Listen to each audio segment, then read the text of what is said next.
We all want to grow in our careers. Consistently hitting our goals is an important factor in helping us grow. So how can we define our goals and what can help us in achieving them?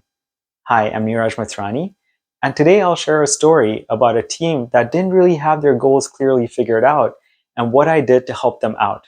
Hopefully you can take some of these steps and apply them to your work life or your personal life to help you define your goals and set yourself up for success. So let's jump in. So why are goals important? And what happens when the goals are unclear? This happened to a team that I had joined recently. When I joined, the team was in complete disarray. No one was really focused. They were working on a lot of different things, but the key deliverables weren't getting done. There were no measurable results. The stakeholders were not happy. Our customers were not happy as they were waiting for this large feature to be released, which was in development for a year and a half. A couple of folks were feeling burnt out because of how much they were juggling and yet not seeing the fruits of their labor. This is where I came in. The first step was defining team level goals. Here I worked with my manager and my stakeholders to figure out what are the most important items that my team should be working on. Not what's everything they can be working on, what they should be working on. That helped me craft the team level goals. Then I took this to my team and opened it up for discussion, where they could ask me any questions or even challenge them. It was important to understand the why behind these goals. That why gives us the freedom and the autonomy to figure out a solution that works best for us. And that's what I wanted for my team. Here, the goal was alignment. So we're all headed in that same direction. The next step was defining individual level goals. Here, I worked with each of my engineers to help them craft their goals and align on them. We made our goals SMART. What is SMART? Specific, measurable, achievable, relevant, and time-bound. Specific. Here, I'll use a fitness analogy. We can't just say, I want to get fit, or I want to eat healthier, or do I want to lose weight? What does that actually mean? So let's get more specific. I want to lose 12 pounds in the next quarter. If our goal is too vague, then it's unclear where we're aiming and how to get there. M is for measurable. We want to know when we've actually achieved the results. And ideally, we can break it down and track our progress along the way as well. So for example, if we say 12 pounds in the quarter, we can't say 1 pound a week.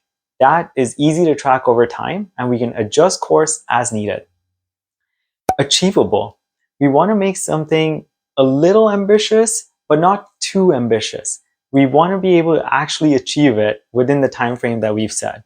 So do we have sufficient time to achieve it? Do we have the resources? Do we need more knowledge? Do we need mentorship? What kind of support would help you here? Relevant. So here are the goals actually tied to company goals, the team goals, to your long-term vision. All of these are important to consider. And time-bound. I talked about Parkinson's law in my last video. Work expands to fit the time we have. So giving that time-bound gives us that sense of urgency and a shorter time frame to actually get that goal done. We talked about goal setting and I talked about a quarter here, but we also want to keep long-term thinking in mind. So for example, if we're saying lose 1 pound a week, we want to lose it and keep it off. So what kind of habits can we build? So long-term thinking and good habits are both important, and we'll cover that in another video to go deeper. The next step was alignment. Here I worked with each of my engineers to hear their thoughts on what they feel they should be working on. Then I shared my expectations. And then we aligned on 2 to 3 SMART goals that they will be working on for that quarter. We want to have at least one personal development goal and one goal that ties to your team. We want to have that Venn diagram where you're adding value to the business and growing in your career. Why the quarter? In my experience, anything more than 3 months, like 6 months or 9 months or 12 months, is way too long and too many things change in the process. Anything shorter is just too much overhead to craft really great goals. Once we had the goals, we implemented the strategies that I'd mentioned in my Work Smarter, Not Harder video. I'll link that in the description below. The goals were also empowering because now we know what we're not working on. That is just as important. So if a request came in from another team, It was easy for an engineer to say, hey, this is the most important thing I'm working on. Is your request higher priority? If you feel it is, let's talk to my manager and figure out where your request lies in the priority list, and we can figure something out how to help you out. That's a kind way to say no. We don't want to just set goals and forget about them. So I would check in with my engineers every 2 weeks to see where they're at, if they needed any help, and also reevaluate if the goal still made sense. For example, if the company is now going in this direction, we don't want to continue going in this direction. It doesn't make sense anymore. Also, record your wins along the way. We'll celebrate those in a moment. So what's the conclusion of the story? Did we hit our goals? We clearly defined our team goals, then our individual goals, made them smart, aligned, committed, and checked in on them on a regular basis. And yes, we did hit our goals. I was also so excited I can't talk.